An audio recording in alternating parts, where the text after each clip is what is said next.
Today, we're taking a look at the Moto 360 Sport.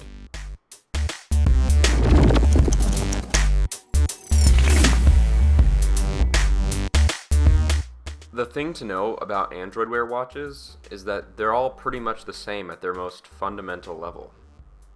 Sometimes an OEM will throw in an extra watch face or an app to differentiate their offering, and that's the case with this one, but usually the most differences can be found in the hardware.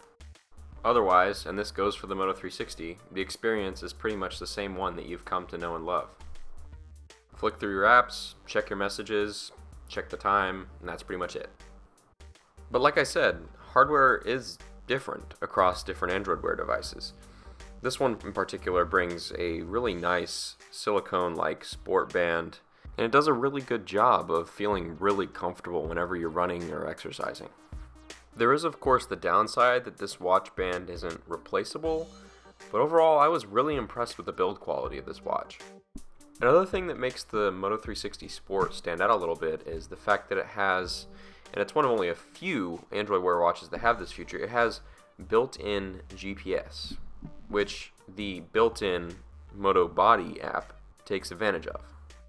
If you head over to the Sport watch face that comes built in on the watch, you'll see 4 colorful bars that show different data points related to your health. The one on the bottom right is a stopwatch that lets you quickly track runs or other exercises that you might be doing. On the top right, you'll see a step counter, which tracks the number of steps you've traveled in any given day or week. Obviously, I'm not doing that great of a job right now, but this page also shows you the number of estimated miles that you've traveled in any given week. In a similar fashion, the data point on the bottom left shows you the number of calories that you've burned on any given day and shows you the number of calories you've burned on every day throughout the week. This shows you resting calories and active calories, making it pretty easy to tell the difference between just sitting around and actually going on a run. Lastly, the fourth metric shows you heart activity. You can check your heart rate with a quick tap, or you can see how much more activity you need to meet your goal on any given day.